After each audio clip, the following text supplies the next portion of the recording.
Chapter 1:16. God made two great lights. The greater was day, the lesser was night. We obviously know there's one light source. It's just the same light source is reflecting off the moon. Interesting. Let us make man in our image, after our likeness. Our image? Our likeness?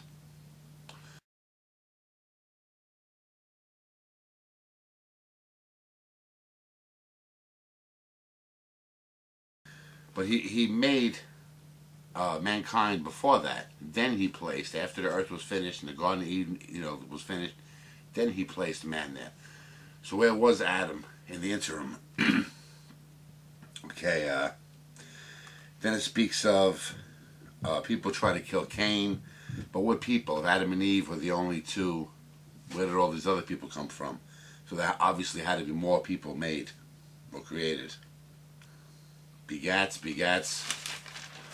See, much of the Genesis reads like a family tree, It's a very hard read, those parts.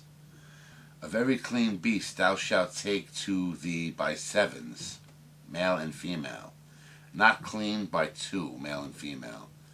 Of fowls of the air by sevens. I always thought it was two of every animal, but it speaks of by sevens too. This is interesting. 15 cubits upward did the waters prevail. There's Noah's Ark, obviously. And the mountains were covered. 15 cubits? That's not enough to cover, anything. Not even a house.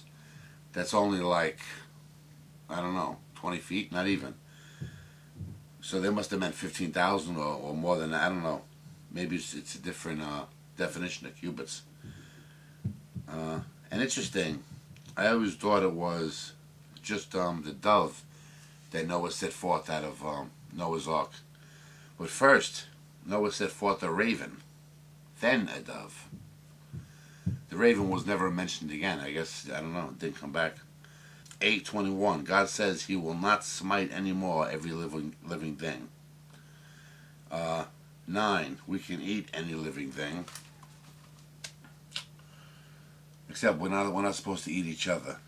That's 9:4.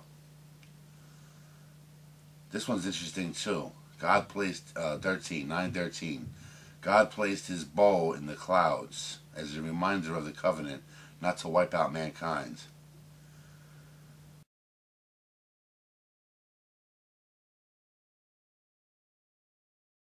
Yeah, when they were building the Tower of Babel, you didn't see anything bad in the Bible. They just wanted to build, a tall building that reached the heavens.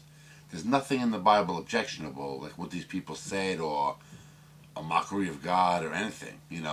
I even saw the movie where the guy shot the arrow into the heavens, that didn't happen. That's not in the Bible. It's weird how on a couple of different occasions, when a woman couldn't conceive, they give their maiden, I guess like a maid servant or something, to the husband so they can conceive. It's just pretty strange stuff.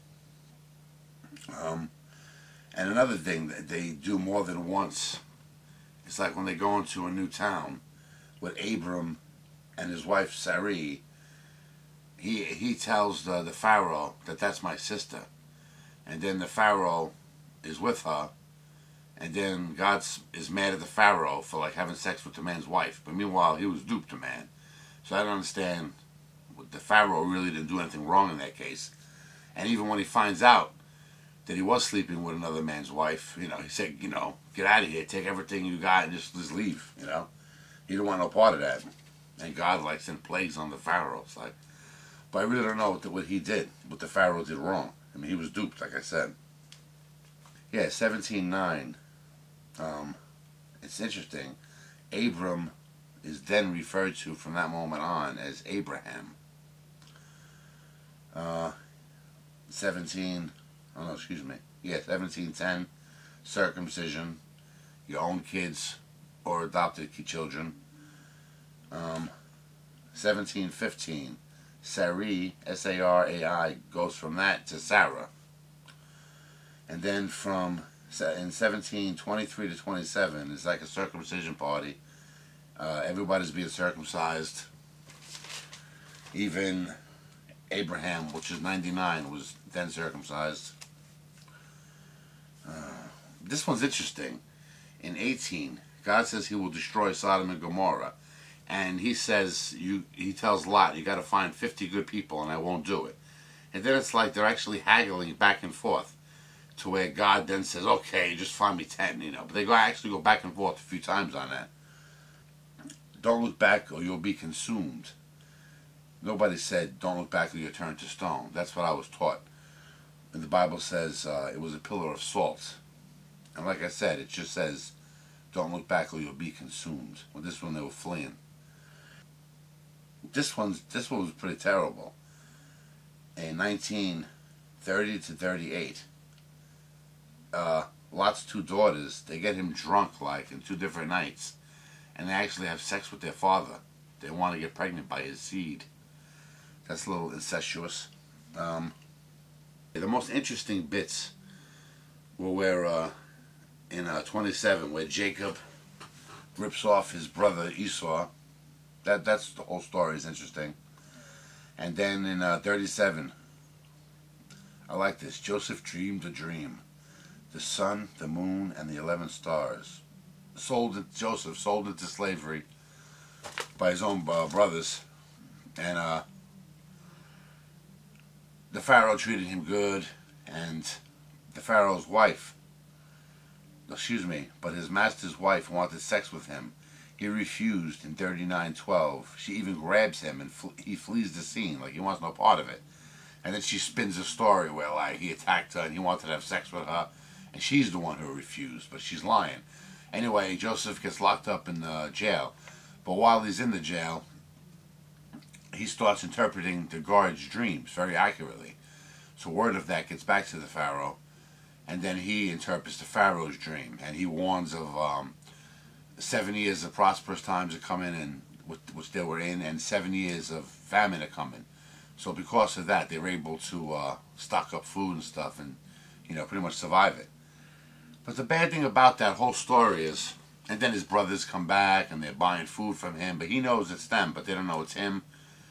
And every time he gets they come to buy food, and they go home, they find the money still in their bags. Like the person, they didn't take the money from them; they just gave them stuff.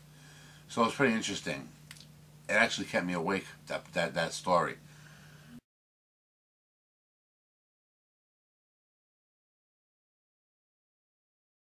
Yeah, Joseph died and he was 110. He got to see his family again, his father and all that. But no, it's interesting. The creation was so short in Genesis, the creation part of it.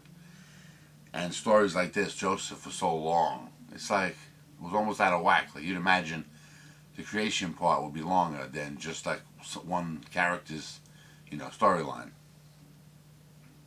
Interestingly enough, it's like people talk about God always existed and, but so far, I'm not going to get ahead of myself, but the very first line of the Bible is, in the beginning. That to me suggests there was a beginning, or at least according to the Bible. So anyway, I know I didn't cover everything, and I hope other people's video responses will cover more. I just wanted to get this out, and Exodus next. Bye.